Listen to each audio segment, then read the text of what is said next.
Bitcoin is way more than just some kind of internet money. Bitcoin shows you it works. Bitcoin shows you it's better. Bitcoin shows you it's a better way to be.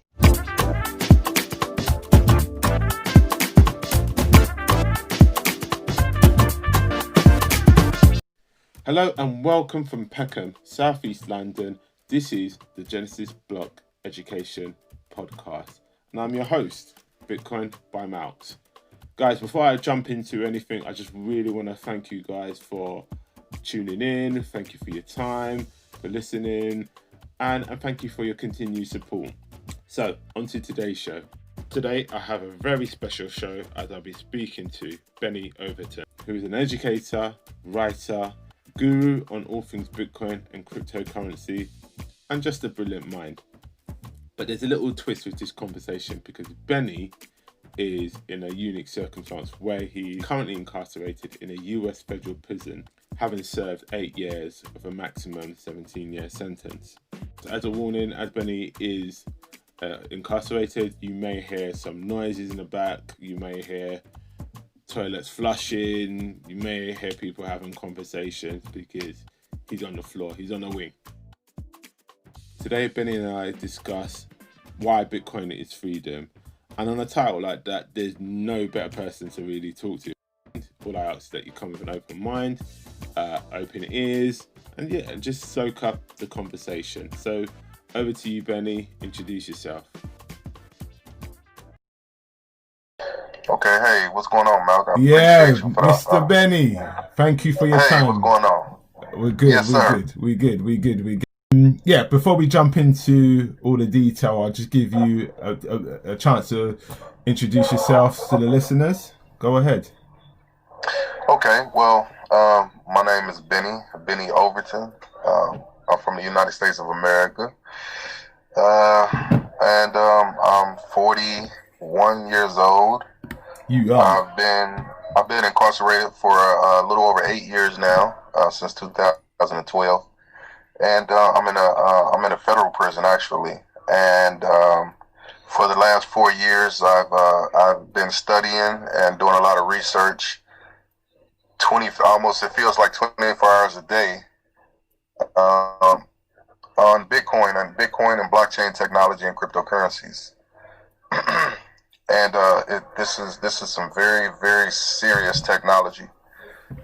I'm sure people have heard of Bitcoin and the volatility of the markets and price and stuff like that, but I can assure you that its price action and market movements is the least interesting part about this technology. This technology is changing our world as we speak. It's going to continue to change our world. The development of software and the development of computer code is very easy to update, extremely easy to update. And when you have a global community contributing to this, to the development and ideas that can be created from it, it's going to move at a breakneck speed. And a lot of people are missing it, and it's blowing past them. So I appreciate you giving me the opportunity to be here to kind of explain this stuff to people who might be missing it. I had a class at the last prison I was at. I taught the class for over a year, so that also helped with me. It also helped with me being able to explain this to people in a way that they can get it, because there's nothing to compare this to in the history of man. So it's very hard to explain to people who you don't have something to like you can take the horse and you can take the car and you can compare the two as far as traveling is concerned. Sure. You can take the telegraph and the telephone and then the internet and compare the three to see how we've come along. But when it comes to money, it's very difficult to explain Bitcoin and why it's important. And then money, because most people don't understand money. Most people don't understand how money is created. Most people don't understand the difference between currency and money. Mm-hmm. So it can be very difficult trying to explain Bitcoin to people who don't have a base knowledge of money, Definitely. Of accounting, ledger systems, Sure. and things like that. So Oh. So I'm here, and I've also written articles.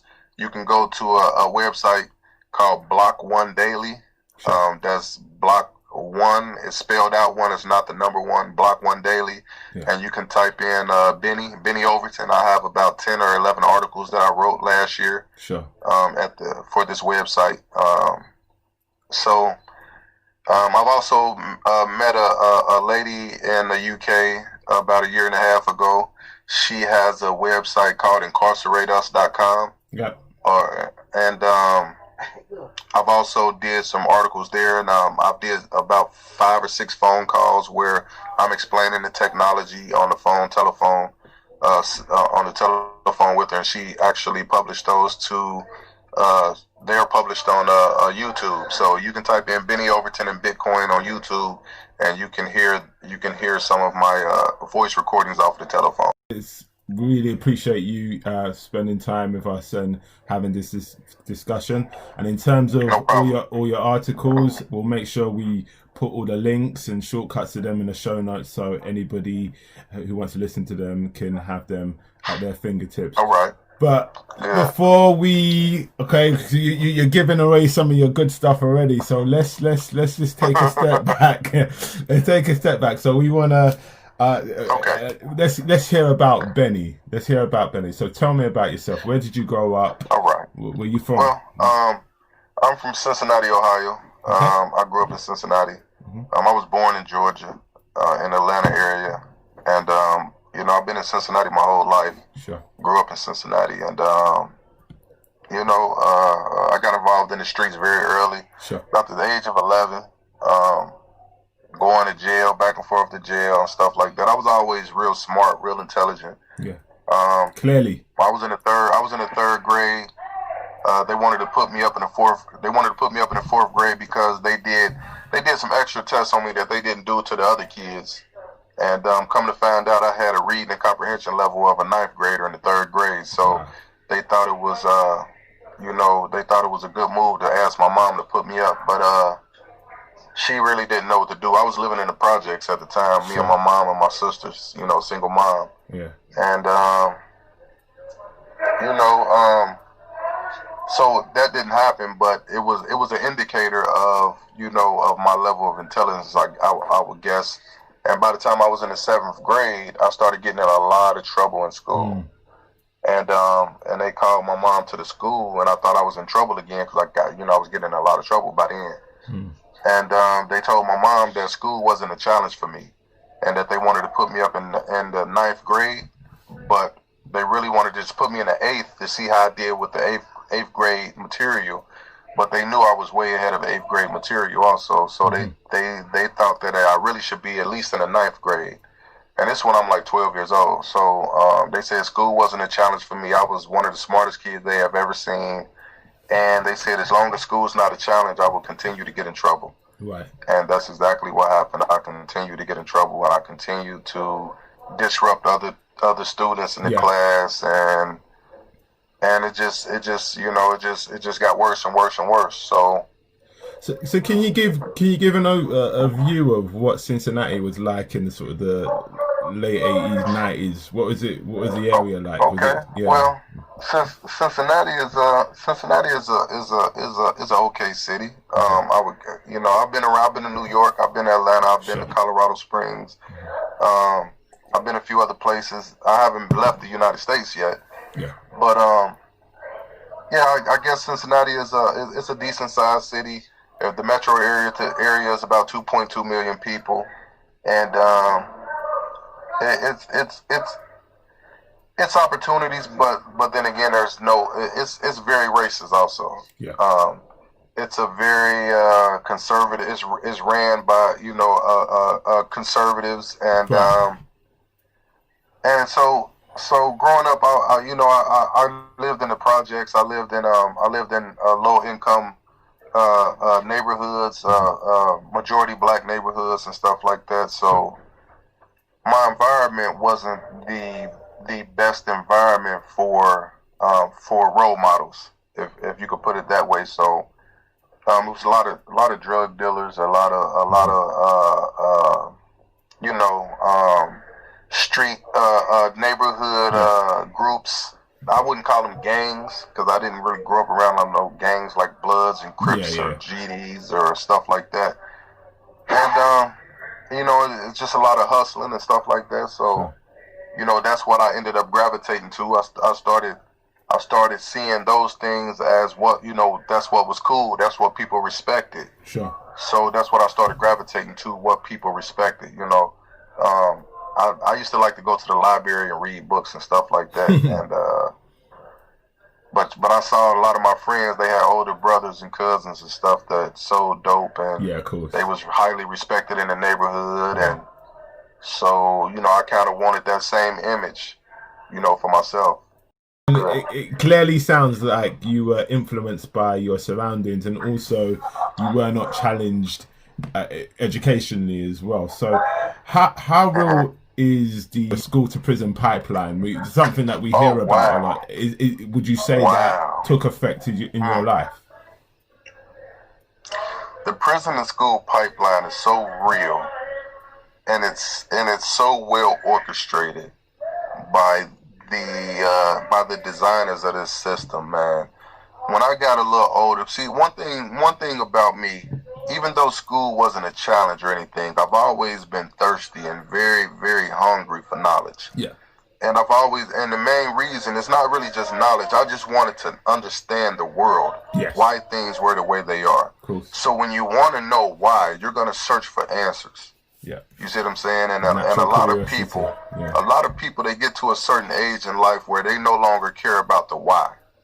And I've never lost my passion for understanding or wanting to know why things are this way, or why things happen or result in a certain thing. So the school to prison pipeline, I come to find out that in the 3rd and 4th grade, they're doing these reading and comprehension tests on students to find out where they are at a reading and comprehension level, and then taking that information and knowing how many prison cells that they would need to build in the next 20 years or 15 or 20 years, because they know by the 3rd or 4th grade, if you're behind in reading and comprehension, you're not going to be able to catch up later on in school. Therefore, you're going to resort to a life of some kind of crime. And they understand these metrics very well. Very interesting. And they have already planned these kids' future in a prison cell. And they would rather put money towards building prisons than towards creating a better educational system, because it's not the kids that are failing school, it's the school that's failing the kids. Yeah. So look at me, for instance. It wasn't a challenge. Yeah. And they clearly explained that to my mom. And they understood this clearly. But when you're looking at the teachers who are just there to get paid, they don't design the system. No. They don't design the curriculum. It's not coming from there. All they can do is a job. All they can do is teach from a book that they are given. And they have to teach it the way that the curriculum in the book tells them to teach it. So, or they won't have a job. Sure. So it comes from a high place, right? As far as how the school system is designed and how it is supposed to cater to those who the system may not fit. It doesn't fit all kids. I went to ITT Tech for a while. I've always continued my own education, and I did some years of college. One of the colleges I went to was ITT Tech, and one of the classes I took at ITT Tech was called problem solving. And the teacher there, the very first day in class, he explained to us that in most of us that went to the public school system, we did not know how to think. Because the public school system doesn't teach you how to think. It doesn't teach you how to problem solve. Yeah, totally. So, this was a class we had called problem solving, and we had to go through the basics of problem solving, how to ascertain and measure what a problem is by getting as much information about the problem as possible. Therefore, you could understand what makes the problem tick, what makes it work. And if you understand all the intricate parts that make this problem work, then you know what pieces to remove so that it no longer works. Okay, and just going through these things through life, I look back and I read things about the prison, the pipeline, the school to prison pipeline, and I see how real it is. It's not just a conspiracy theory. It is something that is real. It is a real design, and it's designed like that on purpose because you have some very psychopathic people who are controlling things, who are designing things. You look at a prison in America and it's concrete and steel everywhere.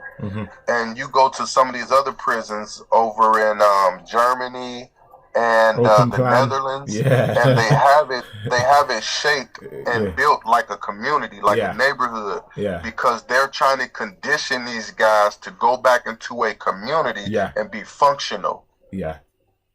Okay, so when you hold somebody in a concrete and steel cage and you're constantly yelling at them and you're treating them like they're less than human, when you release them back into a society, what do you expect out of that person when you have conditioned them for years to be an animal? You have treated them like an animal. You have fed them like an animal. You have spoken to them verbally over and over every day like an animal.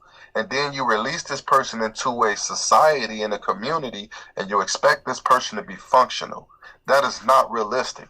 And the psychologists understand that. The psychologists that help design these systems understand that, and they do it so that they can create a revolving door. They do that so that they can come and play hero. They create a problem, and then they say, "Look, told you need us, and here we are to play hero." So they're the firefighter and the arsonist at the same time, basically. The firefighter and the arsonist are one and the same. Exactly. Okay, so Benny, it sounds like you clocked onto the system quite early. How did you end up in your current situation? Okay, so now, so I've always sought to reach for something better for myself, and then throughout times in life, I've also found myself stuck in a rut, not knowing which way to go. And then you're left with your environment. Okay, you can either influence your environment or your environment can influence you. Okay, your environment doesn't always have to influence you. And I try my best to influence those around me in my environment. And they may listen for a while. But then they tell you something like, "Hey, man, the knowledge and stuff that you're talking is good. The books you're talking about is good. But we got kids to feed, 100%. Yeah, it's real. You know? We got bills to pay, man. You know? So it comes down to guys are, they'll listen to you. They know you're a good guy, but if you're not able to produce something to where people can latch on to it and help build onto it, okay, we're going to look at the financial system. Okay, the financial system and the monetary system that is blanketed over our world before cryptocurrency. It was something that was forced upon us. Not only is it forced upon us, you don't have access to it. You don't have readily access to it. You can have great ideas all you want, but if you don't have the resources to build, if you don't have the educational environment that you can seamlessly flow into, right, to help foster these ideas and bring people on board, it won't happen.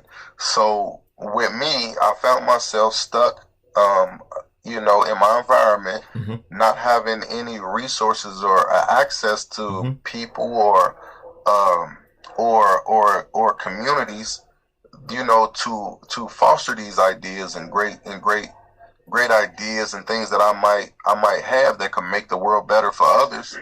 And then you're talking to people around you in your environment, and you're trying to bring them on board with your ideas, and they don't see it because they see that they constantly have to work and hustle. Yeah. So they don't have time to try to be creative or innovative.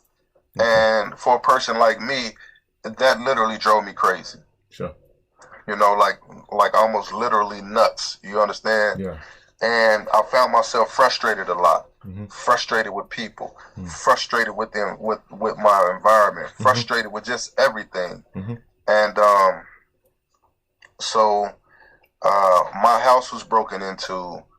Some people that I was hanging with, you know, come to find out they're the ones who broke in my home and stole some stuff out of my house. And I'm walking down the street one day, and I had words with a person, and there's a barbecue under it. And I showed a person a weapon. I didn't put the gun to his head, or I didn't shoot him or try to shoot him. I didn't tell him I wanted his vehicle or anything like that.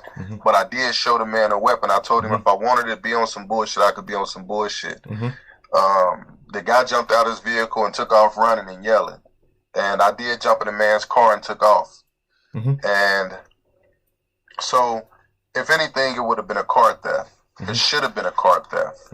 I was charged with carjacking. Okay. I went to trial. Carjacking, it says that you have to be guilty of carjacking, you have to take a person's vehicle with the intent to cause death or serious bodily harm.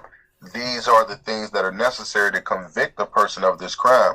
I said, okay, I took the man's car. Okay, I did show him a weapon. I did not put a gun to his head. I did not tell him to get out the car. I did not tell him to give him the key. I did not tell him to give me his keys or any of that. So I'm like, okay, I didn't do a carjacking. Did I steal the man's car? Yes. So I went to trial because my lawyer is telling me this is what needs to be proven to find me guilty. I'm saying I didn't intend any death or serious bodily harm to this man. I didn't try to hurt him. I didn't ask him to get out the car. I went to trial. All-white jury convicted me of carjacking. Okay. And the judge sentenced me to 17 years. For carjacking? Are you serious? For carjacking. I was sentenced to 17 years for carjacking. Yes, sir. So how much is that influenced by your previous record? How much? Well, my previous record is just weapons and a few drug possessions. Wow. So I've never had anything violent or anything on my criminal record. Wow. So, I mean... No robberies. I've never had a robbery on my criminal record. I've never had any violence on my criminal record. Nothing like that. And I mean, I'm speechless. I'm literally speechless. And would you say that your legal team was sufficient to see you through that case? Because it doesn't sound like the ruling is. But yeah, it's the legal team. I don't think was the problem. Not at the trial level anyway. Okay. At the appellate level, I would say otherwise, but.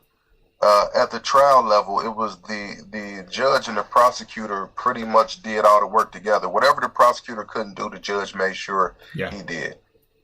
And the judge literally talked to my attorney as if he was his child or something, and repeatedly told him, "I know it's a problem.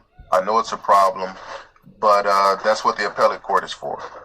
And my attorney was actually showing the judge all of the cases that went in my favor during the trial and during my Fourth Amendment suppression hearing.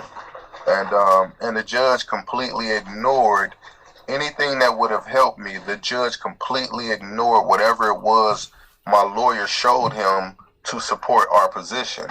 It was ignored.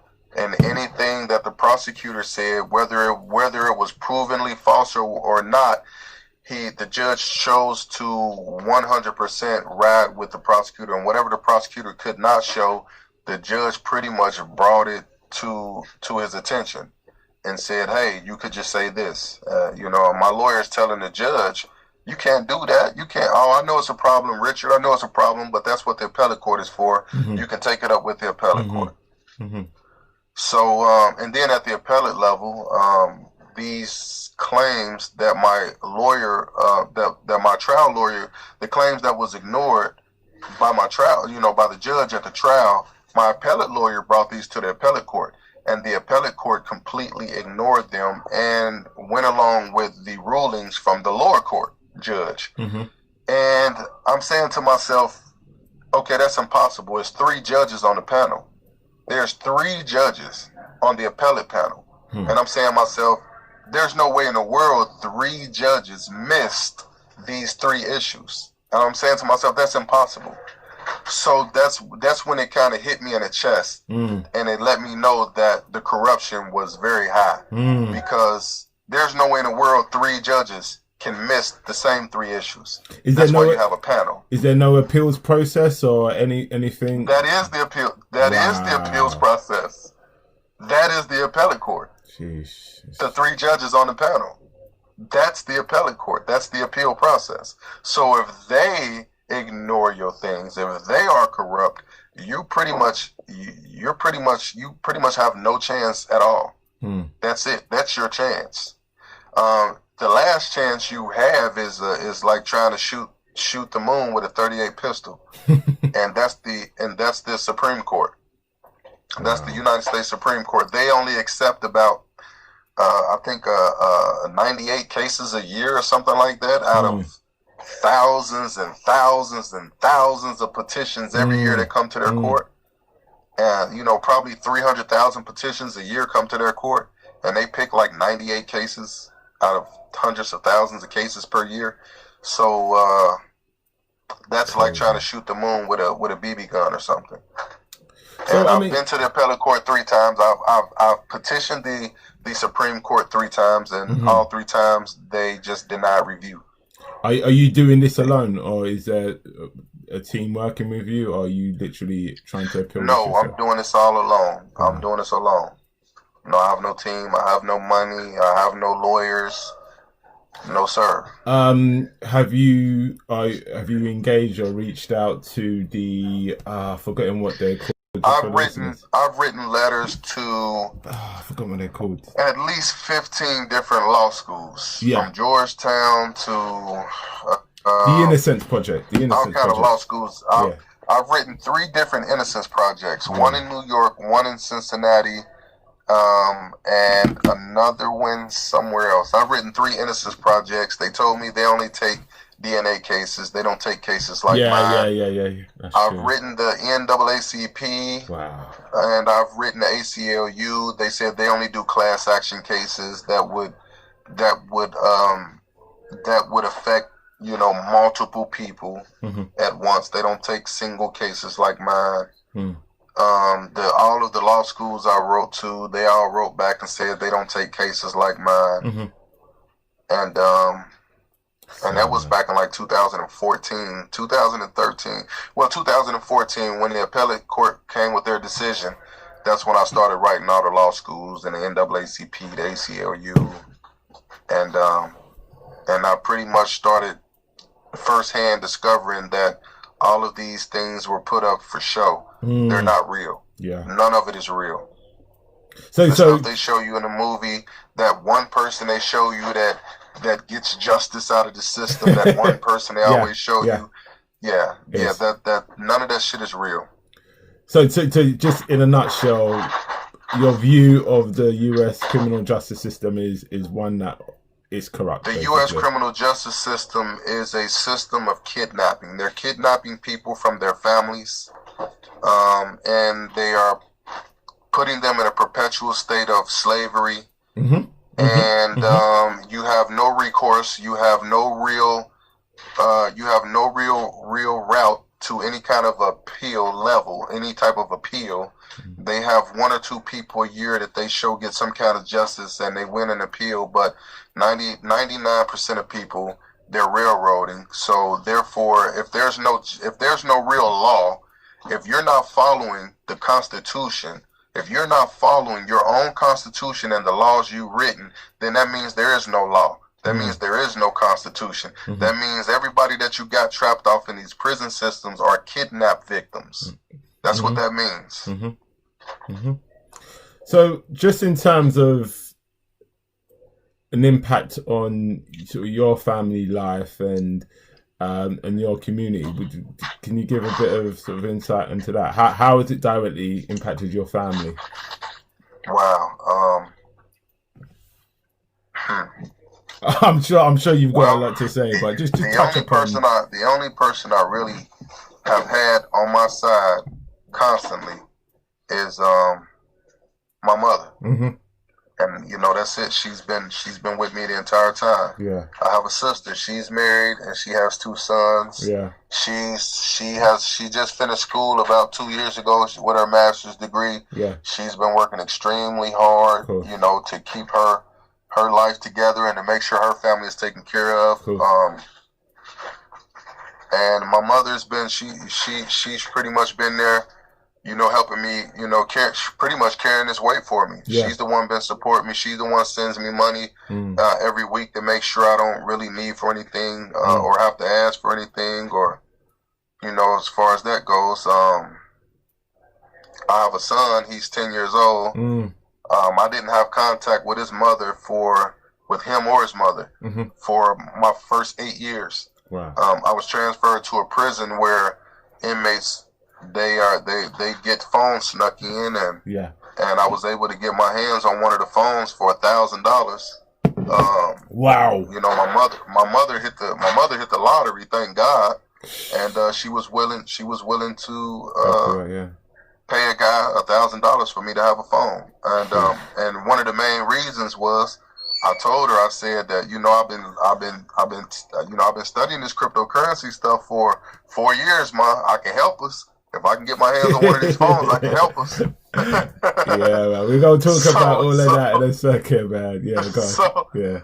So, luckily, my mom believed in me enough to say, you know what, I'm gonna pay this $1,000 to help you get this phone now. Yeah. And I hope they don't take it from you. I said, I'll make sure I'm safe. Yeah. Just quickly going back to the U.S. Industrial prison complex. How much do you feel is okay? So just run a quick stat. So 25% of the world's prison population, the U.S. has 25% of the world's prison population, which is crazy statistic. Yeah. Well, if I can go a little more in depth with that. Yeah, go ahead. If I can go a little more in depth with that, if you study the United States prison system, you'll see that there's a lot of big players involved. Of course. A lot of big players, a lot of big companies, a lot of big banks, a lot of insurance companies. They have been getting very wealthy off this prison system. And you can trace that back all the way to the Black Codes. You can trace it all the way back to Jim Crow. 100%. You can trace it back to that. Yeah, it's been a very lucrative industry for to transition Black people from slavery to convict. From slaves to being felons. It's one and the same. It's the system just molded a bit to a new form. It's the same thing, but a new form. Yeah. It's the same creature, a different skin. So there's a lot of huge companies, even from the UK. Come to find out, in the UK, there's companies in the UK that actually own the copyright of American law. So it goes all the way back to the UK with corporations and banks that are involved in the United States prison Always system. points back to the UK. Always does. Yes. Yeah. So, because the United States is really a baby of the UK. It's a child. It's a progeny of the UK. And even though they tell us that the United States, achieved some kind of independence from the UK. In a sense, that's nowhere near true, because they have always been in debt with the bankers of the UK, and that's who whoever pays the piper, calls the tune, and that's what it's always been. So when you look at the United States prison system, it's a business, and it always has been a business, and that's what it is, a for-profit business. So they need a constant flow of bodies. They need a constant flow of offenders, felons, convicts. They need a constant flow of that in order to continue to be lucrative. So every few years they come out with these laws that make people stay in prison longer. Mm-hmm. They come out with more laws that criminalize more things. Mm-hmm. And this is how they have been feeding their families. This is how they've been sending their kids to the best schools in the country. Mm-hmm. And who wants to give that up? You know, there's a lot of people who have been living off this for generations. Everybody that has a job has a 401k, I'm sorry, that has a 401k. There are plenty of prison stocks in your 401k. Yeah. And they force you to have a 401k. They won't let you cash it out or any of that. And they force you to take your money that you work for and invest it in prisons. And people don't even know that this stuff is in their 401k. They don't even know that their money is being used to run prisons. You know, it's sad, man. It's real sad. It's terrible how the victims of this system are forced to eat them. It's like forcing a person to eat itself. You know, starting at the toe. Give you a knife and a fork, and you got to start eating yourself. Start at the toe, you know, and that's it's insane. And now that it's being threatened, when the prison system is being threatened, when the police officers that fuel the prison system with bodies that keep it full with bodies, when the police are being threatened, that is threatening the prison system. That's threatening a lot of people's money. A lot of big, huge players are being threatened by, you know, losing this lucrative industry. So they're going to wild out. They're gonna act out. They're going to get more vicious. They're going to get more aggressive. And that's what you're seeing cops doing. They're getting more aggressive. They're wilding out because their bosses, which are the judges, a lot of judges have money invested in prison systems. They own tons of stocks. So of course they're going to find as many people guilty and give them long prison sentences, give them the longest prison sentences they could give out, because it's going to continue to put food on his table. It's going to continue to send his kids and grandkids to the best schools. You understand? Yeah, I understand. So it's a very vicious system. And if people think it was worse in 1816 than 2020 or 1820 than 2020, then you have another thing coming. 2020 is way worse than 1816. Yeah. The prison population in the US has exploded. The US clearly has a love affair with slave labor, and that's increased since slavery. That's a fact. That's a fact. Yeah, because you got more people today in prison than you had slaves in the entire country in 1816. Today you have more blacks in prison than there were actual slaves. So just in terms of looking forward, the US election is on the way. Do you see any candidate potentially coming out with policies which would improve or reduce the amount of prisoners? Let's just say, for example, where you have non-violent offenders. Is there anybody who is a positive beacon in terms of? Well, let's put this in perspective first and foremost. Okay, we know what Donald Trump is about. Yeah. So we don't even have to discuss him. Let's look at Joe Biden. Yeah. Joe Biden wrote the 94 crime bill. Yeah. The 94 crime bill destroyed more black communities than anything in this country has ever done. Yeah. Yeah. The 94 crime bill locked up more people than ever before in this history. So when you're looking at these numbers of the United States prison system and how it got there, Joe Biden is the root. He wrote the 94 crime bill. Right. So for somebody to have faith that he is going to come and somehow have some giant change of heart, and even if he did have a change of heart, you can't reverse the damage. You can't reverse the psychological damage that has been done to the people locked up, or the children of those people you have locked up, or the economic disaster in those communities that you caused. You cannot undo that. So for me to say he should be the best candidate and let's give him a chance, that's like taking Hitler and saying that he's had a change of heart, and let's bring him to Israel and make him the prime minister of Israel because he's gonna fix things now because he know he did wrong. Now, what sense does that make?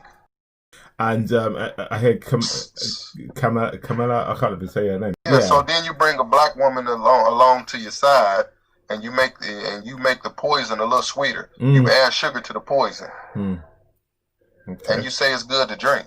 Taste it.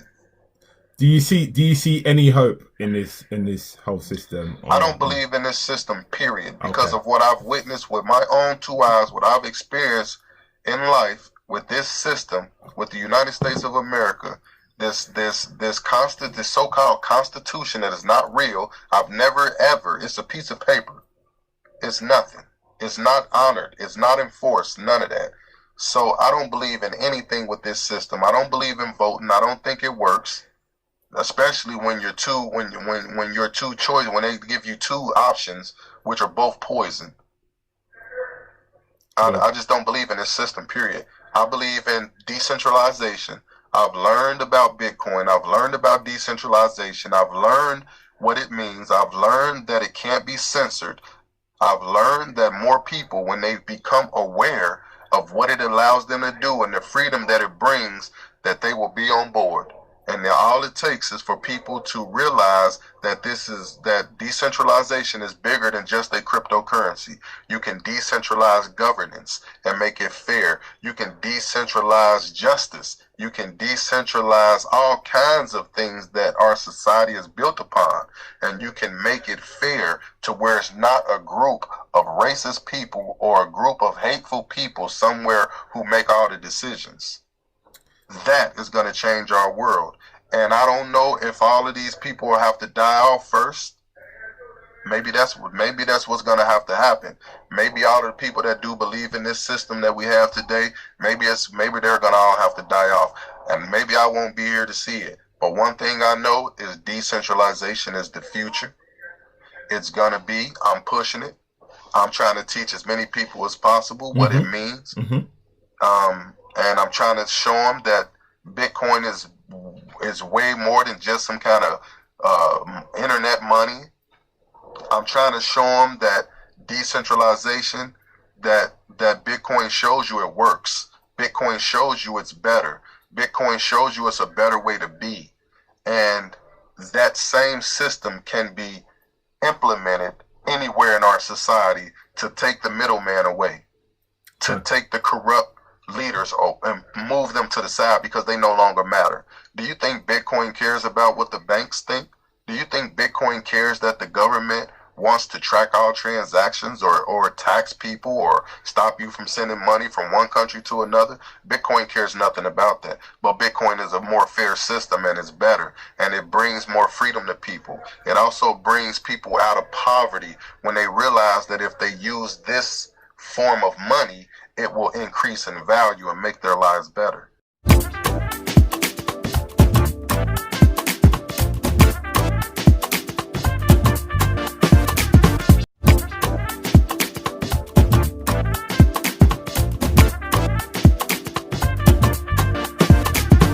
And that really leads us into the second part of this conversation where we are talking about Bitcoin. So, in your own words, what is Bitcoin? I have a lot to say. That's good. And we love it, man. This is brilliant stuff. This is amazing I have a whole stuff. lot to say. But yeah, okay. Let's do it differently. Let's just say if you were talking to someone who did not know anything about cryptocurrency or whatever, how would you explain what Bitcoin is to them? Or let's say, how would you explain it to someone in a similar situation to yourself? Which I've done many of times. Yeah. Which and it's explaining Bitcoin is gonna always depend on the person you're explaining 100%. 100%. It all depends on what their background knowledge is. That is if you're dealing with a person that has no knowledge whatsoever, that has no preconceived notions about the world and how the world is supposed to be, you'll have a better chance of that person understanding it and getting it quicker than a person that doesn't know, a person that thinks they know how the world is ran. Okay, true, you got a lot of people who they think the world is supposed to work a certain way. They think money is money. They don't know the source of how money is created and stuff like that. You have somebody who has went to school and got a master's degree in financing and accounting, and you try to tell them about Bitcoin. They're the hardest people to convince of what it is. 110%. You can't convince those people. They think they know it already. They think they know money. They think they understand everything about money. So when you talk about Bitcoin, they say, "Oh, I'm a financial advisor. I'm a Wall Street guy. I know all about money." It's like, okay, that's a dead mission. You can't get anywhere with that person. So you'll be better off trying to explain it to a person that has absolutely no knowledge of anything, because you that's a foundation you can build upon. And so dealing with a person that has a foundation to build upon, I always start off going back with money and money creation, how money came about being, and I'm going to credit that to Andreas Antonopoulos, because I've read his book, The Internet of Money, at least 8, 9, 10, probably at least 12 or 13, 14, 15 times. I have all 3 volumes. He does it so well. He explains it so well. And he always starts off with the history of money. And if a person will sit there long enough for you to explain the history of money, then you can show them why Bitcoin makes sense. You can show them why Bitcoin is necessary. And you can show them what it means. And from there, once you get that laid out, you have a real foundation to explain blockchain technology and how it can pertain to anything else. Another thing is public key encryption. You got to start there also. When you give a person the background of money, you have to take them to what public key encryption is. And so public key encryption is going to be a private key and a public key. Your public key is like your mailing address. It's like your email address. Mailbox. I always use the mailbox. The mailbox. Whereas if you've got the key to the mailbox, you've got the private key. That's the private key. The private key is the key to the mailbox. The public key is the address to the mailbox. Totally. If you have the address, you can send mail to the mailbox.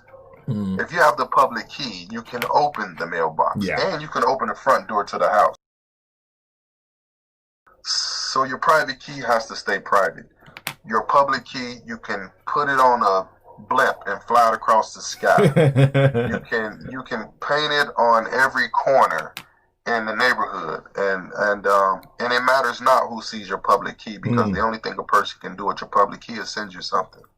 Now these two public keys, this public key and this private key, they are encryption tools. They can encrypt any piece of data can be encrypted with these keys.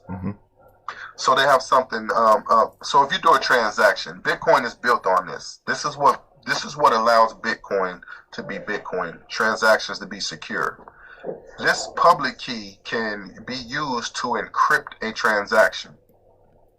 And what happens is the public key can only be opened with the private key. So everybody has their own public and private key. So if I want to send you some coins, I take the coins that are sitting at my public address, and I grab your public address and I encrypt it. I encrypt those coins with your public address. So I no longer control those coins. Nobody can control those coins. Except the person who holds the matching private key. And that's how a transaction works. Now a digital signature is going the opposite way. A digital signature is where my private key is used to go over the encryption of your public key. So therefore you can take my public key, because it goes both ways. Only my public key will unlock anything encrypted with my private key. Mm-hmm. So the world has my public key. Only I have my private key. Mm-hmm. So if I encrypt something using my private key and no other public key in the world will open it but my public key, you are 100%, you can 100% guarantee that I am the one who signed this message. Mm-hmm. That's called a digital signature. Mm-hmm. Mm-hmm. And that's how digital signatures work. Mm-hmm. And Bitcoin uses both of these technologies. We'll touch upon those in a second. I just want to quickly ask, how did you get into Bitcoin? Well, I was in a prison in Florida, and every morning I would get up and I would fix me a cup of coffee early in the morning before they call breakfast. So it'd be maybe 5:30 in the morning, 5 o'clock, 5:30, 5:45, 6 o'clock in the morning. I would fix me a cup of coffee and I would walk to the TV area and see what's going on CNN, see what's happening in the world. And there was a new guy in the prison, tall, a real tall, light-skinned guy with a big beard. He was a Muslim, and he was from California, Utah area, out that way. And he would stand by me and talk to me every morning as if we were best buddies. And I didn't know this guy from anywhere. I didn't know this guy from a can of paint. And I was thinking, you know, in prison, you don't just open up and just start, you know, talking to strangers. So I'm wondering to myself, you know, why this guy keep talking to me like, you know, like we're familiar with each other or something. So a lot of times when he would start talking to me, I would just spin off and walk away on him. You know, I didn't know the guy. And he would do this almost every morning. And he hadn't even been in the prison a week or two. And I'm like, okay, this guy just, you know, it was kind of weird to me. This guy keep talking to me like we know each other. So a couple of times I responded to him about something that was on the news. And one day we saw something on the news and we started talking. And it was something about some hackers or something, I don't know. And he asked me if I had heard about Bitcoin. And I never heard of no Bitcoin or anything. I'm like, so I say, well, what is? No, I ain't never heard of that. What is that? He's like, oh, it's some money they're using on the internet now. So you know, Facebook. I got locked up in 2012. I was pretty, you know, I'm not gonna say tech savvy, but you know, I knew my way around the internet. I knew my way around, you know, a keyboard. I had a phone. I had a smartphone and everything before I got locked up. And I'm like, on the internet, some money. I'm thinking it's probably something they using on Facebook or Instagram or something. Well, Sure. I don't know, Twitter or something. And I'm like, well, nah, I ain't never heard of that. So I immediately, as soon as he said internet money, I dismissed it immediately. Like, nah. Yeah, of course. So he was like, yeah, man, they using it. And he was all excited. Yeah, they using it on the internet, man. And I'm like, yeah, all right, whatever. And he said, well, man, my buddy sent me a book about it. And he was like, it might be here today or tomorrow. He was like, I'll let you read it. So I'm like, okay, it sounds interesting enough for me to say, all right, I'll read it if it was offered to me, but I'm not going to go out and try to find out what it is. Yeah. All right, I wasn't that interested where, let me go find out what is Bitcoin. And so sure enough, like a day or two later, we're standing in front of the TV. They're doing mail call. They call his name. I see 2 books in his hand that the officer handed him. And one of them was an orange book. And that orange book. I said, that's your books right there, huh? And he said, yeah, man, this the book that my buddy said he was sending me. And I said, let me see it. And it said The Internet of Money. And I looked at it, and it didn't look like anything goofy. And I'm like, all right. He's like, yeah, man, you first one in line, man. As soon as I finished reading, it was a little thin book. So he walked away with the book or whatever. So then the next day, I'm in the computer room where they have computers for us to write emails back and forth to our family members and stuff. And he sat next. I was coming out of the computer room, and he was like, hey, man, I want to talk to you. So I come out the computer room, and we're walking towards his cell. And we're standing by the wall by his cell. And he say, yeah, man, I'm reading the book. And they're talking about, you know, they talking about, they taught monkeys how to use money. And they gave them some certain rocks that they could take the rocks and turn them in and get bananas. And they showed these monkeys how to use these rocks as money. And he said, you know, the first thing these monkeys invented was robbery and prostitution. And then he had me laughing. And I'm laughing and laughing. And I'm saying, man, you keep telling me about this daggone book. I said, in a minute, man, you're going to have to go in there and just get that book, man. Just let me read it, man. I'm tired of hearing you telling me about the book. Because he had told me some other stuff about the book. And he walked over to his cell, got the book, and came out. He said, man, I got about 10 or 15 pages left. I'm going to just let you finish it because I got some other stuff I got to do. I'm going to let you finish it. I'm like, nah, I was just joking with you, man. I didn't really want you to go get the book. He said, no, I know where I'm at. I'm right here. I got about 10 pages left. He said, I'm going to let you finish it, man, Nice. and then I'll finish it after you finish. And that man gave me that book, and we finished talking. I went to the room, and I read the first 2 pages, and I was completely blown away. Off the first 2 pages of that book, I understood what it meant. I immediately understood the implications. I immediately understood that this system was on its way down. I immediately understood that this would change the world. First 2 pages. Wow. I haven't looked back since. I have ordered book after book after book. I have read every article on the internet possible that you could find. Mm-hmm. I have went to the library every single day and grabbed a Wall Street Journal looking for any articles on blockchain or Bitcoin. Oh, wow. And I've been doing that for 4 years straight, and I haven't stopped. Wow. Every piece of information I could gather, I have been consuming it. For anybody who's listening, if you haven't read Andres's book, Andres Antopoulos, I can't even say his surname, Antonopoulos. Yeah, the Internet of Money is an amazing book. Really opened my eyes as well. So just to the whole Bitcoin and blockchain space and the potential.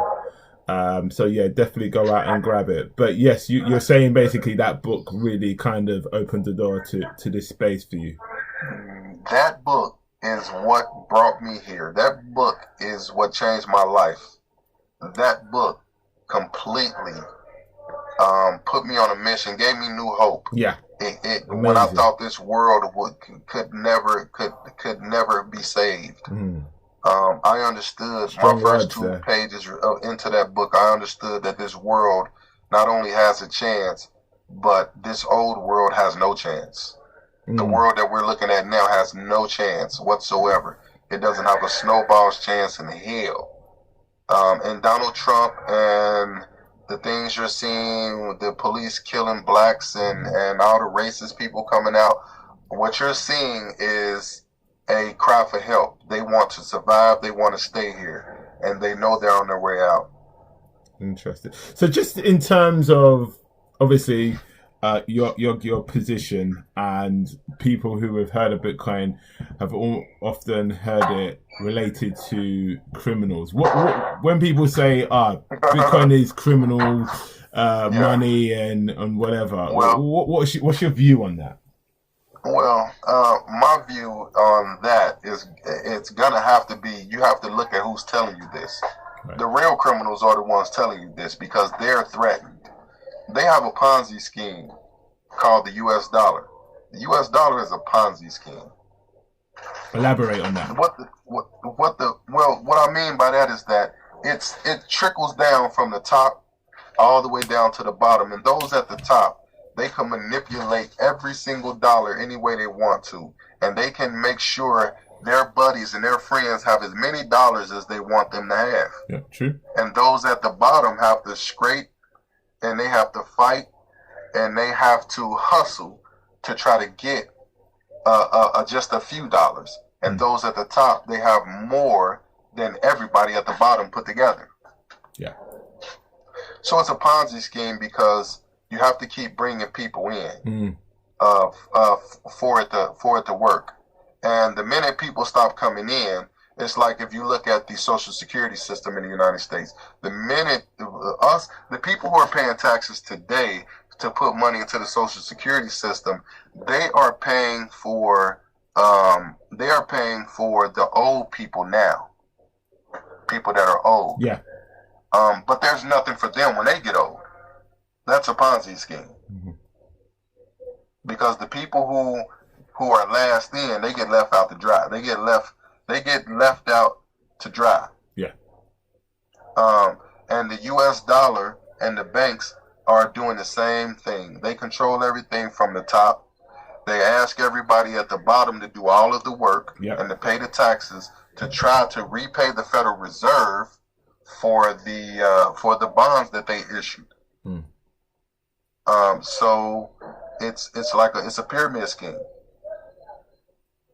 Very interesting. And those at the top, they are well off, and those at the bottom who are coming in, they get the short end of the stick, and will always have the short end of the stick.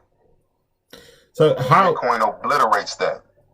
So you're saying that Bitcoin is going to obliterate this, or potentially can obliterate this existing system? Yes. What sort of time frame are we talking? Well, how do you see this playing out? Bitcoin. I'm not going to say specifically Bitcoin because Bitcoin is the least of their worries. Yeah. You have things like Litecoin and Bitcoin Cash and Digibyte, and you have things like Ampleforth that are directly, or even DAI, or even USDT, or even Tether, or even, God forbid, Facebook, Libra. Those things are directly challenging government money. Facebook Libra is not a threat or a challenge to Bitcoin whatsoever. It's only a threat and a challenge to government money. Definitely. That's it. And a lot of people don't understand that. A lot of people don't get it. A lot of people say, oh, Facebook's coming up with its own coin. It's going to destroy Bitcoin. And it's like, no, it could never destroy Bitcoin. It's not even nothing on Bitcoin's radar.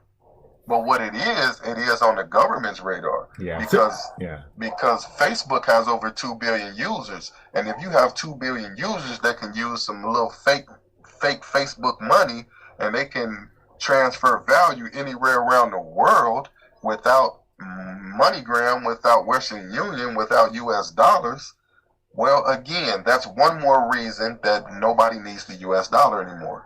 And once the US dollar is exposed as far as no longer being an international reserve currency, okay, when that gets exposed, then we'll see that it's overinflated. And when we see it's overinflated, you'll see, just like in Venezuela, just like in Zimbabwe, what happens when your currency gets overinflated. The best thing you can do with it is build a fire. Do you see that being a peaceful, because I don't see it being sort of the US dollar falling away, that whole transition, I can't see it being peaceful. What happens? Oh, peaceful? Yeah, I mean, as in... Of course not. Surely blood must get spilled. Of course not. Of course not. They're going to raise hell. They're going to try their best to cause a war anywhere around the world, because then they can say that, okay, they can justify their existence if they can cause a war somewhere, because the only thing they have left is weapons. Everything they've invested in is weapons. Okay, so when the dollar crashes and you have nothing but a box of weapons left, what do you do? Yeah, the US dollar is definitely backed by the US Army. That's it. That's it. I think so. Once your dollar goes to shit, what do you have left besides a box of weapons? You're gonna pull those weapons out. And you're gonna try your best to scare people and threaten people, and you're not gonna really want to sell those weapons, because now you need something to try to justify your existence with. You're going to start something somewhere, and you're going to say you need to be there to save the people. And it's the same trick you've been doing forever. We hip to the trick now, so that trick don't work. You tried to bully Venezuela down there because Venezuela created its own cryptocurrency, and they backed it. It's called the Petro, if you didn't know. Venezuela has a cryptocurrency that they forked from Monero, so it's a privacy coin, and they backed it with oil, gold, silver, and iron. Okay? And the U.S. government tried to bully its way down there and tell somebody else that they was the legitimate president. And then the U.S. dollar tried to do a coup. And they tried to go down there, and Russia and China both spoke up and said, well, hold on now. They owe us money, so we're going to be here to protect our interests. You're not going in there. And that foiled that plan. Okay, so that didn't work. Okay, so we see now that they're not the military power that they used to be. They're not the economic power that they used to be. A lot of people don't know this. A lot of people think America is still this big giant world bully, and it's not. And it's going to get weaker, and they're going to be exposed. And I tell you, within the next year and a half, they will be exposed for who they really are. All right, so let's jump back to some Bitcoin fundamentals, and we'll pull some of the golden nuggets from Andreas's book to talk on. So we're going to talk a little bit about sort of key principles in Bitcoin. So in terms of open, borderless, neutral, censorship resistant, and public, can you just explain what that means from Andreas's book? Okay. Well, can you run those down? You said open, censorship resistant, and public. What's the other one you said? So borderless. Oh, should we do it one by one? Let's do it one by one, I think. Open. What does open mean? Okay. Open. Open means there is no kind of gate. There's no gate. There's no vetting system. If you want to join the network, you can join the network. If you want to build on top of this code, this network, you can build on it. You don't need permission. You can come and go as you please. It's open. And I don't care if you're black or white. I don't care if you're green or blue. I don't care if you're from Turkey or Australia. I don't care if you have one leg and blind and deaf. It doesn't matter. It's an open system. Anyone is welcome, and anyone can leave when they get ready. It's open. And borderless, of course, means there's no borders. Yeah. Okay? It's not a fence around it. Yep. You're free to leave and go as you want. If you want to join, you can come on in. If you want to be part of the community, you can join. And you don't have to do any physical traveling. Yep. It's borderless currency. You can transfer this money to whoever, whenever. If you build something on this system, if you take a great idea and you build on it, and somebody in another country somewhere likes it and wants to use it, they can use it permission-free, and it's borderless. Censorship resistant. There's no way you can censor this. It can't be disrupted. You can't blacklist the people on the community or in the network. You can't restrict anything from anybody. You can't seize anything from anybody. You can't freeze transactions. Yep. It's censorship resistant. There's nothing you can do to disrupt this system. It's a decentralized system, and the only thing you could hope to disrupt is individuals at the individual level. Okay, neutral. The Bitcoin network is neutral because if I build something on a Bitcoin blockchain and the miners mine a block of transactions, they don't care what kind of information might be attached to a transaction. Okay? They don't care if I'm sending a message or Bitcoin. They don't care if I'm sending a picture. That they don't care. It's neutral. There's no one saying, oh, he sent too much money. You can't send that much money. You could send $1 billion in one transaction, and people have already done that. People have already sent $900 million in one single transaction, just to show the world what can be done on this Bitcoin network. People have already sent transactions with $700 million in one transaction. People use the Bitcoin network to put proposals to their girlfriends to marry them. Oh, really? Knowing I didn't know that. Yeah. You can. It's a website called Blockchain Graffiti. Check that out. People in Syria that are caught up over there in Syria. They have took messages and put them on a Bitcoin blockchain. Because anything you put in the Bitcoin blockchain is there forever. It can never be written over. It can never be erased or changed. So it's an immutable system. It can't be changed. It's immutable. Cool. So that people use the Bitcoin blockchain for way more than just doing transactions with Bitcoin. This is truly a neutral system.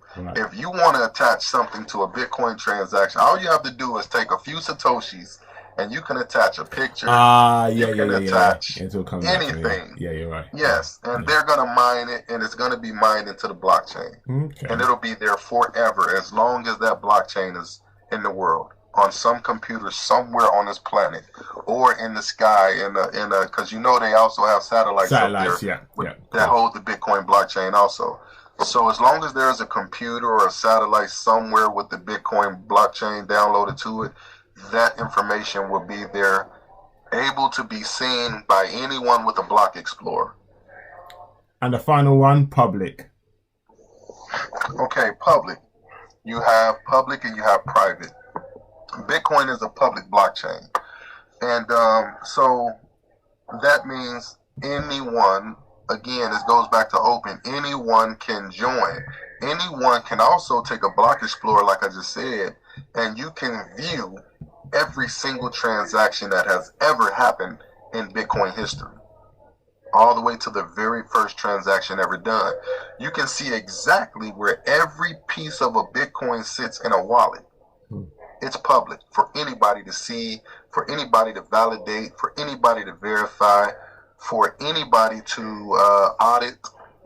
It can be audited. The code can be audited. It's public. The code is the open source code. So it's completely open. It's completely public for anybody in the world to see and view. It's transparent, 100% transparent. Unlike anything that we have as far as our current banking system, as far as our current networks, as far as our current corporations, everything they do is closed source. It's not. They don't let the public see what's going on. And another thing is our government. Our government is so opaque, however you want to pronounce it. You can't see what they're doing. You ask them what's going on with your tax money, they can't tell you where your tax money is going. Sure. There's $28 trillion worth of debt. And the Justice Department, the Pentagon or the Justice Department, one of them, can't account for $22 trillion in money. Insane. It just disappeared. $22 trillion can't be accounted for. So when you take blockchain technology and you put governance on the blockchain, you take voting and you put that on the blockchain, you take every penny that the taxpayers' money gets paid to the government and you put that on the blockchain. Now there's no theft in the government. You can see every single penny, when and where it goes. You see what I'm saying? And this is going to change our world. Eventually that is going to happen. And there's plenty of blockchain projects right now that are showing this in real world use cases. So the government knows that eventually people are going to be knocking on their door saying, you can no longer keep doing this shit that you're doing. You can no longer keep this opaque system that you have going. It must be transparent. If you are anything what you say you are, you have to move over to this. It's more secure. It's less money involved that you would have to be paying. The taxpayers get to save a lot of money. It's more secure, and it's transparent, and it's public. So eventually the government is going to have to bow down to this public blockchain. Yeah, the genie's out the bottle with this blockchain technology. The genie is definitely out of the bottle. It's not going back in, so we got to get used to it. Sure. So should people who've invested in Bitcoin be concerned about price and its volatility? Well, I guess it all depends on what's the purpose of your investment. Me personally, when I approach Bitcoin, and I'm not a financial advisor or anything, so I don't want to seem like I'm trying to give somebody financial advice. I'm already in the feds, but I don't want them to knock on my door and say, the SEC and say I've been giving financial advice. But the way I approach it is that I'm investing in the future of everything.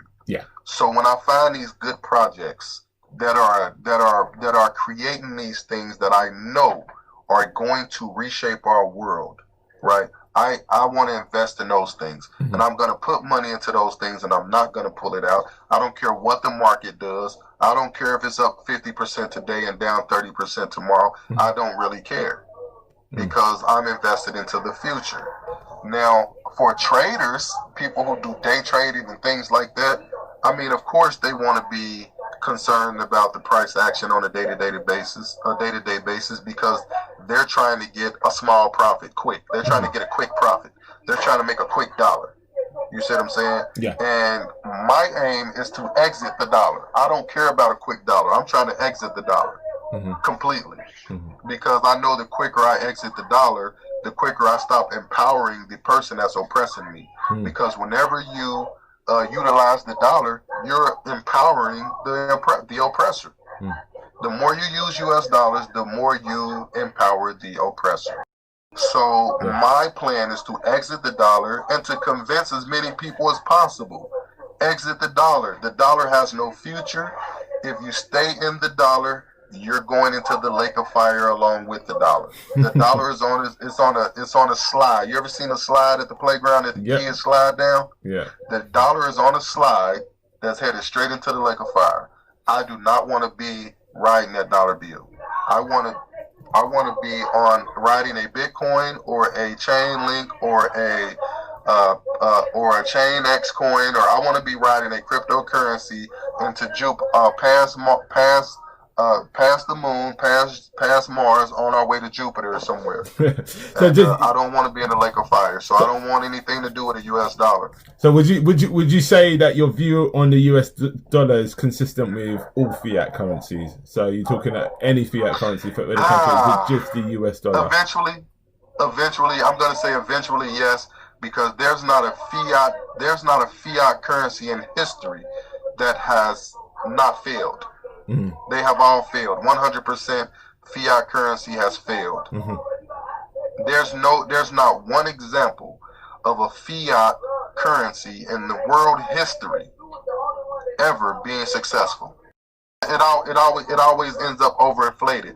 They always print. They always print the value out of it and destroy the people and the economy. Yeah. And those at the top, they never have to suffer because they have compounded and they have compiled so many assets and so much of the land, so much of the corporations that if you destroy the economy, it doesn't even affect you because you own everything. Yeah. And those are the people who control the fiat currencies. Cantillon effect. And it's the same people. Yeah. So Bitcoin threatens them. Bitcoin brings something to the table that they have never seen ever. That they didn't even think. Bitcoin is the boogeyman that they didn't think was real.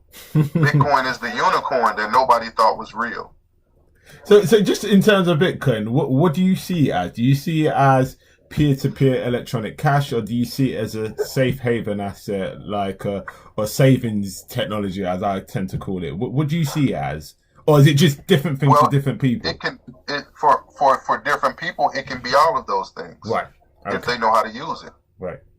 It can be all of those things. It can be a safe haven. It could be easily day traded if you know what you're doing. It can be an asset that is going to skyrocket in value every 4 years, and whatever you want Bitcoin to be, it can be. Right. And if it's not something you want it to be, then you can build a code right on top of it, or you can fork Bitcoin's code and create your own version if it's not exactly what you want. Which we saw happen with Bitcoin Cash, but I don't know if Bitcoin Cash has got much longer to live. But every other cryptocurrency was birthed from Bitcoin's open source code. I was going to say whether it's Ethereum or Bitcoin Cash or any of these other cryptocurrencies out there, the seed idea started with Bitcoin and its open source code. So so if it's not exactly what you want, you don't need the permission to take that code or take one of the codes that was written from it and build from there and make whatever you want to make. You can innovate. You can create whatever it is you can imagine. Yeah. And it's really limited. Bitcoin is limited to whatever your imagination is. And I think that's, if I had to really put a label on Bitcoin, I would say it was a seed that you could create anything your mind desired from it. Amazing. So just for this last little section, I just want to talk about new money revolution. So as we say in London, that's your thing. That's your little project. So, can you just give us, tell us about New Money Revolution? Okay, like I said, I got to this prison about 9 months ago. I transferred to this prison. I ended up getting this phone about 6 or 7 months ago. About 6 months ago. I ended up getting this phone from another prisoner. I paid for a hefty price for. Damn. But it allowed me to reach out to the world. I haven't been on the internet in over 8 years. Wow. I haven't had any access to any kind of internet. They do have computers in here that we can write emails on, but it's a sandbox setup. Yeah. So we don't have access to the internet. We write our emails, and then our emails goes to a company that has a website called Core Links, and then Core Links lets our family members create an account or register, and then they can access our messages in Core Links. So we don't have real email. Inhumane. We don't have access to the internet here. So what happened is I got the telephone, and I went to Facebook, and I created a group called New Money Revolution so that I could help spread the word and educate people about this technology. So the name of the group is New Money Revolution. A few people that I had met on Facebook talking about Bitcoin and cryptocurrency, and that's how we met. And that's how I bumped into you. I've met a lot of people. Wow. I've met a lot of people actually. I got on YouTube, and I was searching for, is there any black people, any black groups anywhere involved in cryptocurrency? Man. Because I have some major ideas, and that I would love to share with other black people that probably got the same kind of ideas. And I found Deidre. Yeah. She was doing an interview with two black guys and a black woman about gaming and using blockchain. And I sent her a message on YouTube, and I said, hey, I've been looking for black people involved in cryptocurrency and blockchain technology. Yeah. And she told me that there was a group on Facebook, and I went and found it, and I joined it. Yeah. So now just about everything I post in my own group, I post also over there in their group. And I also invited everybody from my group to join their group. So everybody in my group, I also posted the link to Black People in Cryptocurrency in my group, New Money Revolution. But like I said, go on. So like I was saying, was I pretty much I created the group to help educate others, not just black people, but anybody, about this technology, because I think this is way bigger than anything racial or religious or creed or anything like that. I'm not into it like that, and it kind of like when I'm in a group, Black People in Cryptocurrency, it kind of makes me feel sometimes that a lot of people in the group may not understand that, and they might be short-sighting themselves or short-sighting themselves, because I understand it's Black People in Cryptocurrency, but you have to understand that the people who are feeding the technology, the ideas into this technology, you can't limit that to a complexion. You can't limit your access to these ideas to a complexion, even though we are black people and we stand to benefit more than anybody else from this technology because of our financial condition. You still cannot block out the great ideas that come from others. 100%.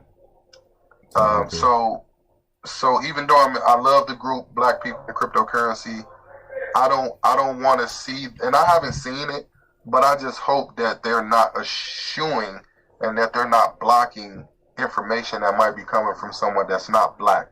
So a lot of my great ideas that I share are shared by those who are not black. Yeah, I have a lot of great ideas, and I see my ideas being implemented in YouTube videos and stuff, and I share it because I've had these ideas for years. These people are saying things that I've been saying for years, and so I share it, and I say, okay, I've been saying this stuff forever. Oh, let me, people won't listen to me because they don't, they think I'm just some guy on Facebook, or they think I'm just some black guy, or they think I'm just a person they grew up with. But if I show them this video of this other person saying it, whether they're black or white, and this person got, this person got 79,000 followers, or subscribers, listen to what this guy's saying. He's saying the same thing I'm saying, and he's got 80,000 subscribers, and so my mission with the group was just to bring people in and give them the basics. Yeah. And that's what I try to do. People have come to my group and they have tried to put things up about their own little personal, not projects, but their own little personal advertisements and stuff like that. I don't allow this kind of stuff. So I keep a very strict,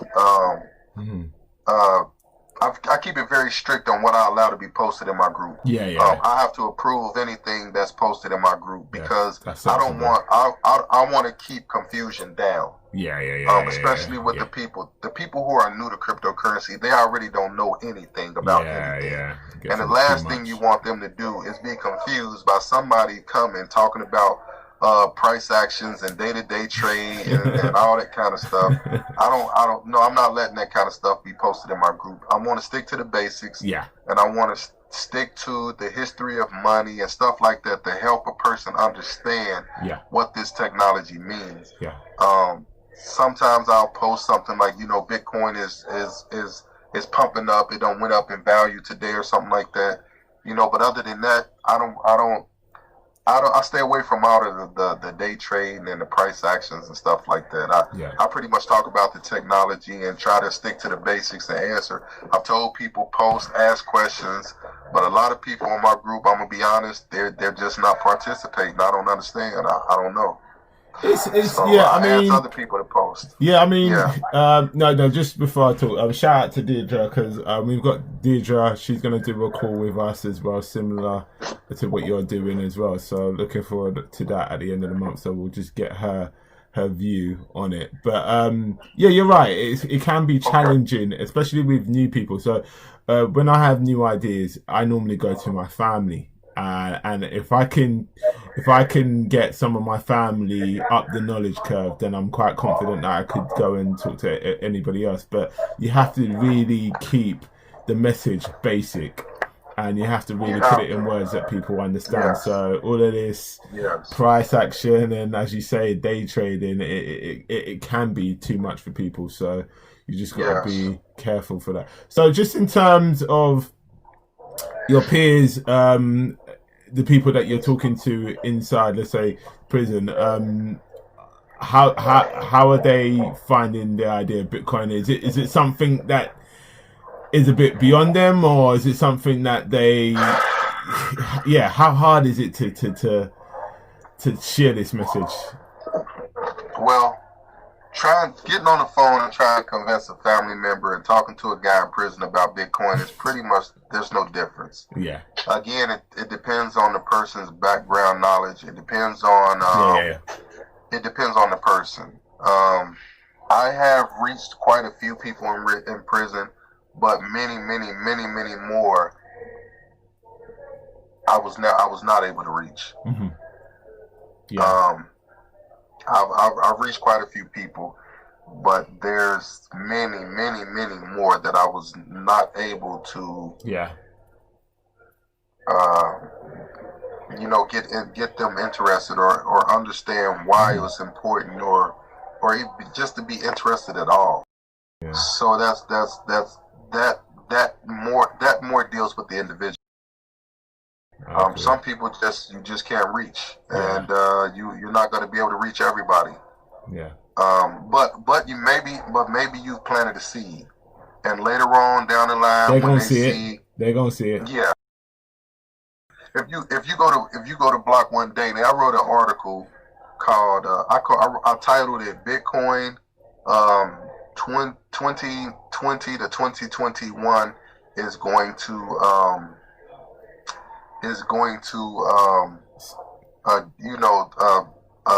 something headlines. How do I say it? It's gonna dominate headlines. That's what I said. That's what I titled it. And Bitcoin 2020 to 2021 will dominate headlines. And when it reaches this $20,000 level again, and it continues to go from there, which we know people will look for you. Know, but by then they'll be too late. Yeah. When it gets to $50,000 and $60,000, when it reaches $100,000, and they want to know, well, how do I buy? You're going to be too. It's too late now. You're buying it at such a high value. I mean, it's not too late. Yeah. But it's too late to really change your life the way it could change your life if you would have listened to me. Yeah. I hear you. When I tried to bring it to the table. Cool. But it's not too late. You can still make a lot of money. But the more important thing is you need to learn the technology, learn about the technology. 100%. So I know you haven't got too much time left, so I'm gonna just fire out a few more questions and then we can call it there. So just looking at Bitcoin moving forward, what do you see as the biggest challenges to mass adoption? I think the biggest challenges to mass adoption, and when it comes to Bitcoin, is as the developers say, as any developer would tell you, it has to be easier for people to use. Bitcoin, and I'm not sure you can really get there with Bitcoin, because when you're dealing with this technology, you have to deal with that. Well, you don't have to deal with addresses because they have unstoppable domains. I think it's just going to come to a point to where it'll be so easy to use, where you can just tap a button. You don't have to copy and paste addresses, and you don't have to get the token address and add the token address over here to your wallet and to get a coin that you've never heard of. When you're dealing with ERC20 tokens, Web3 is going to have to be a lot easier to understand for people, and the browsers, Web3 browsers. So, like I said at the beginning of our talk, maybe a lot of those people are going to have to just die off. Yeah. Before we, a lot of the older people who don't get it, and they still have power in the world, and they still have influence over people and persuasion.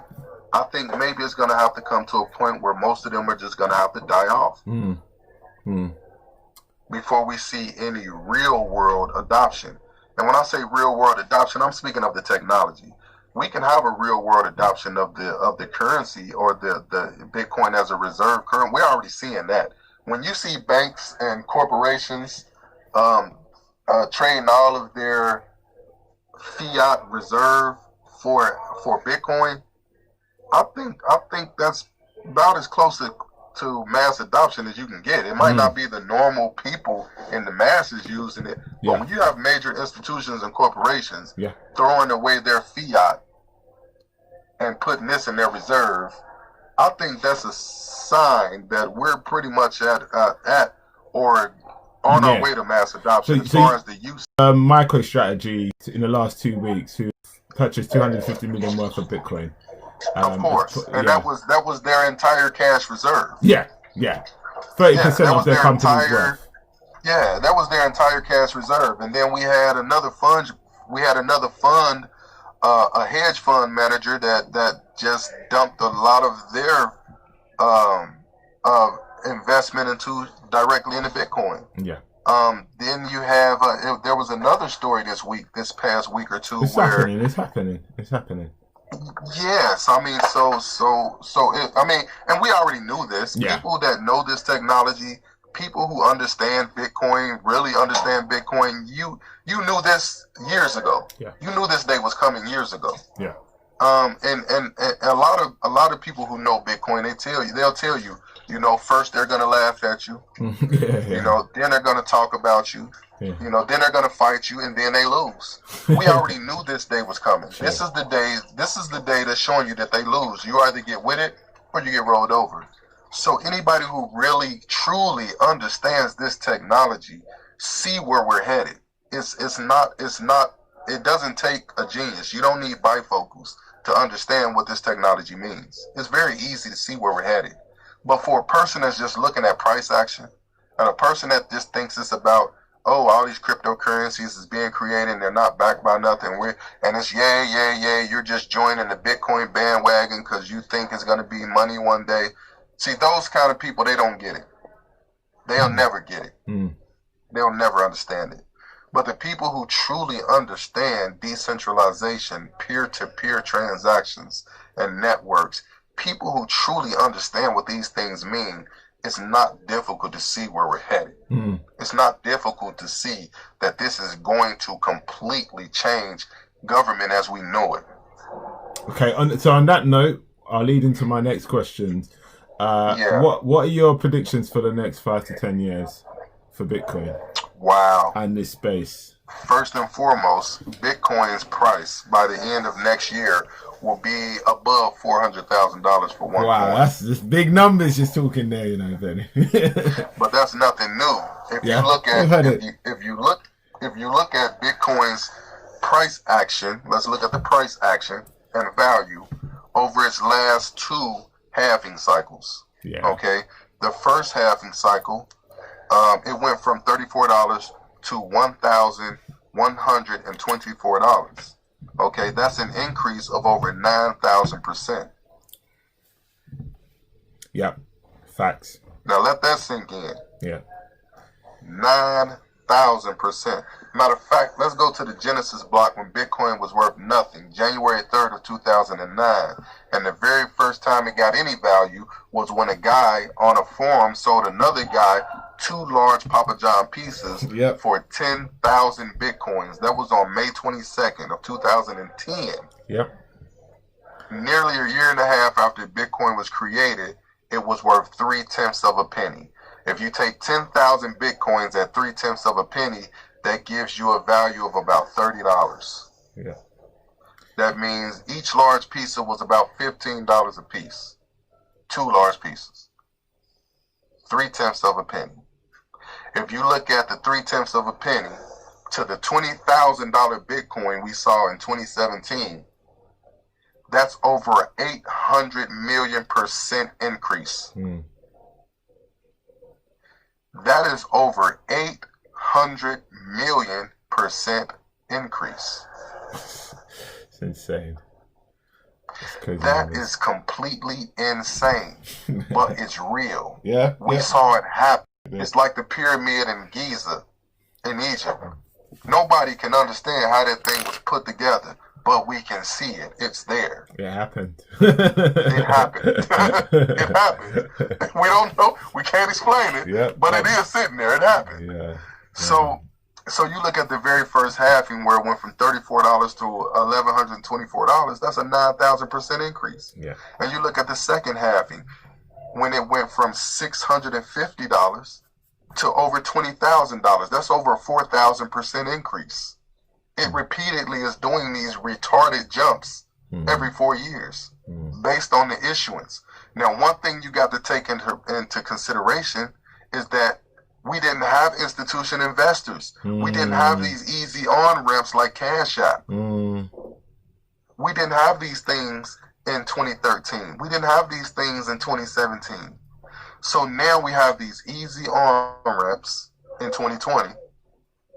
Now we have institution investors, hedge fund managers, banks, governments. We have Iran. The government of Iran is mining Bitcoin with a nuclear plant.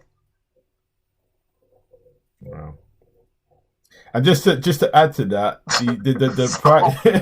the value of those 2 pizzas are worth around 100 million right now in at the current Bitcoin price. When Bitcoin was up to $20,000, those 2 pieces maxed out at about 700 million or something, 800 million. Yeah, something like that. Yeah. So its deflationary value is insane. We see what is deflationary behavior, what it does. Instead of rising prices, it drives prices down so far it's unbelievable. So when we looking at the halving we just had in May of this year, and we're looking at December, we're eyeballing December of next year as the peak of this bull run, okay, at its highest peak. We're looking at somewhere between 4,000 and 9,000% increase. And that's being modest. That's using modest numbers. And I know that's completely unbelievable for any person's mind to say, or do you really think that we're going there? And all you have to do is go back to his past cycles, and you look at those numbers, and then you look at the adoption rate that's going on now, the easy on ramps. It should be easy to see that 400,000 is the lowest number that we're going to see by the end of 2021. Well, they do say in investing that the past is not an indicator of the future. And this is me playing devil's advocate. Yes, and that's fine and dandy. And they have a saying. On Wall Street, they have a saying, right? Yeah. If it happened in the past multiple times, right, there's nothing that says it won't happen again. If this thing is consistently doing this, okay, and then the conditions for it to do it again becomes even better, and more favorable. Yes. There is absolutely no reason it should not do it again. If you're thinking about not buying Bitcoin at $12,000 or even $15,000 because you think it's too much or you think you're too late, yeah, you will be the laughing stock of the entire crypto community in the next year and a half. If you think that the CME gap of $9,600 needs to be filled, and that's what you're waiting on, I'm not saying the $9,600 gap can't be filled, but what I'm saying, if that's what you're betting on, if you're betting on that, and that's what you're waiting on to get into Bitcoin, you might want to reevaluate, your way of thinking. You might want to reevaluate your perception of the world, how you see the world. Because anybody that understands that Bitcoin is going to a bare minimum of 400,000 by the end of next year, they know that dollar cost average, buy it, and buy a little bit of it every week or every month, whatever you can afford, and hold it. That is just common sense. But it's only common sense to people who understand Bitcoin. Yeah. It's not common sense to anybody that doesn't understand it. So then it's not common sense. It's not common. Well, then it's not common. Yeah, you're right. So then, but if you're a person that understands Bitcoin, it should be common sense. Yeah. Of course. Yeah, it's common sense. It should be common sense. So you've got someone who's never bought Bitcoin before. Maybe they've heard about it, but to them, when they need to go shop, they've got money on their debit card. The world is okay. The world works for them currently. Why did these people need to care about Bitcoin? The world works for them at the moment. That probably does. It probably doesn't. I mean, you could try to convince that person and tell them and educate them about it. But like you said, the world is fine. Yeah. I could care less whether Bitcoin solves the world's problems or not. I'm okay. Right? So to that person, they could give two shits. They don't care. Yeah. They could care less until the dollar crashes. And they lose their home. And their bank account is locked, and the bank won't let them withdraw any money. Their credit cards are maxed out, or their credit cards no longer work. Until those things happen to that person, they don't care. Yeah. And that's not the people that really are going to be interested anyway. You'll probably be wasting your breath trying to convince that person. Yeah. Now, when you talk about people in Venezuela, when you talk about people in Uganda, when you talk about people in Zimbabwe, when you talk about people in these third world countries that are being completely crushed by the IMF and central banks, when you tell them about Bitcoin, you don't have to explain hard. They get it. It doesn't take a lot of explaining. They get it very quickly. Yeah, they get it. At all, it doesn't take a lot of explaining because they understand. Yeah. They know an angel when they see an angel fall out the sky. They're not going to mistake it as a dragon. They're not going to mistake it as a meteor. They know an angel when they see one. So unlike a lot of these people here, these spoiled people in America, they don't understand it. They see an angel fall out the sky and they want to take out their AR-15 and shoot it because it's a dragon. Yeah, that's definitely the case. They're not going to get it. It's not for them. No. For poor black people in America that are full of knowledge, they should immediately get it. Mm-hmm. You would think. I'm one of those people. I'm a poor person from America of color. Mm-hmm. I understand the monetary system, and when I saw the Internet of Money, I immediately understood that this meant freedom for black people. If black people could latch on to it, and understand what it meant. If black people learned coding and built on top of these open networks, I understood what that meant. But I'm trying to encourage bold ideas. I want to see us emboldened and stop being fearful and stop waiting for them to give us a handout. 100%. We have everything we need. We have every tool we need with this technology to break out of the box. We don't need them now. 100%. We could easily create a project and crowdfund it globally. Interesting. We don't need to ask them for any more reparations. No. We know they owe us. They don't want to give it to us. But now we have the tools to build our own house. And we don't even have to physically relocate. We don't even have to physically, geologically relocate. We can build this world in cyberspace. Amazing. And they will not be able to touch us.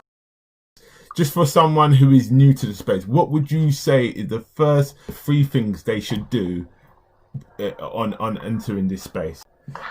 Read The Internet of Money by Andreas. Okay, that's number 1. We've advertised that book a lot on this, so Andreas better give us some kickbacks on that. But all right, that's number first. 1. Yeah, that's number 1. Yeah. Before you do anything, download a wallet. Get you a good wallet like Atomic Wallet, Exodus Wallet. Yeah. Get you a Web3 browser wallet like I Am Token or Math Wallet. Yeah. And start doing your own research into these projects, these crypto projects, what kind of solutions they're bringing to the world. Yeah.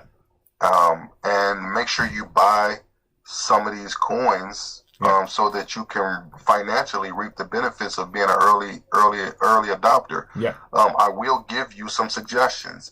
I will say Chainlink. Okay. Of course, Bitcoin and Ethereum. You're not going to need Ethereum to move any ERC-20 tokens. So you're going to need some Ethereum. Have you some kind of Bitcoin. Get you some Chainlink. Get you some ChainX, which is PCX. Get you some DOT tokens. Polkadot. And the rest of them, do your own research. Okay. So you're clearly not a Bitcoin maximalist. You're not someone who believes it's Bitcoin. Absolutely not. Bitcoin might not even survive. Bitcoin could possibly one day be destroyed. Who knows? But one thing for sure, you're not going to destroy these 5,000 other projects.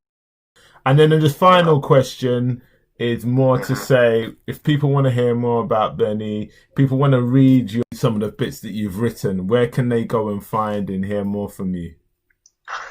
You can type in Block One Daily, blockonedaily.com. Yep. I have /author/ Bennie, and you will find about 10 or 11 articles that I've written for Block One Daily. Even the chief editor, I rewrote one of the chief editor's articles. He liked my writing so much, he asked me to rewrite one of his articles. Oh, right. I rewrote an article for him. Yeah, I rewrote an article for him. His name was Sky Elysian. Okay. And I rewrote an article for him about this being the last time the average person being able to afford a whole Bitcoin. So I renamed it. This will be you can bet both your eyebrows. This will be the last time that the average person will be able to afford a whole Bitcoin. And I went from the beginning all the way to the last halving, all the way to what the numbers look like for the future as far as where Bitcoin is going, as far as people being able to afford a whole. I'm really looking forward to reading these. But listen, we can talk for another 2 hours, but I just conscious that you got stuff to do. You got shit to do, so I'm not gonna hold you here. But I've really enjoyed this conversation, and I would like to do a part 2. Maybe we can start discussing, go a bit deeper into DeFi, probably talk about blockchain projects. I wish we could have got into some DeFi. Yeah. It might be a little too much for some people right now, but like we can definitely jump into some DeFi. And been a real enjoyable chat, Matt. You're a knowledgeable guy. All I can say to you is just persevere, man. Just stay strong. Yes, sir. In your current environment. Hopefully the COVID situation hasn't been too bad for you guys in there, and you guys are holding up. Yeah, it's been pretty bad, but I've been safe so far. Yeah, man. So just hope you stay fit and healthy, keep doing what you're doing, and I hope that this goes out and people really see what you're doing, and you find people to partner with and really get your ideas out there, and that's what we're pushing for with this. So I'm looking forward to it going out there and people to listen to this. So, appreciated. So, yeah, man, thank you. I really appreciate it also for the opportunity, man. Nice. I have a lot of friends and family that I'm pretty sure would love to get a bite of this, man. If you could make sure you send me a link to it. Nice. You know, this is my first podcast. This is my first interview. Yeah, man, I'm wishing some good stuff from this. You know your stuff.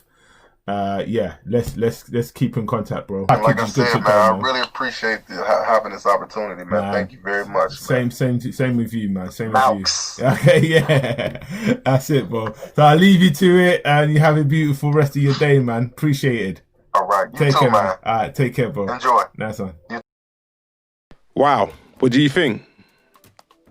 And again, another enjoyable and insightful conversation with a Bitcoin expert. So if you're someone who only looks at Bitcoin as a speculative asset, I think having listened to that conversation, you might look at Bitcoin a bit differently and see it for the wider benefits that it holds. In starting the podcast, a key thing that I really wanted to contribute and help achieve is adding to the diversification of the narrative of Bitcoin and just really getting insight from people from all different walks of life, from all different backgrounds, to give their view on Bitcoin. And I think we really achieved that today. This is a really unique view. To say Benny is bullish on Bitcoin is a bit of an understatement. He's very positive about it, and I do share a lot of his viewpoints. But the fact is that no one can 100% say what is going to happen in the future to Bitcoin.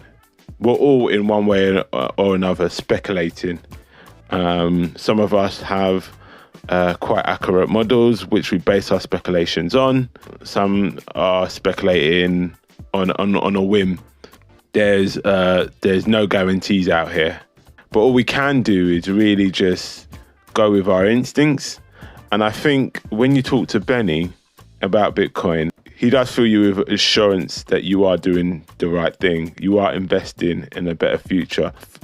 Some people may be investing in Bitcoin to become rich, but I think ultimately a lot of people who do believe in Bitcoin are doing it because they're trying to invest in a better tomorrow. But whether that's the case and how it unfolds, I guess time will tell. All I can say again is thank you to Benny. Such a smart and articulate guy. I really hope he gets a chance to fulfill his potential that the system has temporarily robbed him of. And he's a grown man. He made his decisions in life, but we'll be lying if we said that the American justice system isn't effed up. It is. Like, it's clear to see. But that's another discussion for another day. So guys, again, please subscribe, like, comment. Please look at the show notes if you want links to any of Bennie's articles written by Bennie. Please look at the show notes. Any books that we've discussed, like The Internet of Money, please check out the show notes. And in your comments, just feedback. If there's anything that you want to ask Bennie, anything that I should have asked. But I like to do a part 2 of this, so we really want your feedback to come out with even better content each time. So again, thanks for your time. Thanks for listening. I'm Bitcoin by Mouse, and this is Genesis Block Education. Thank you.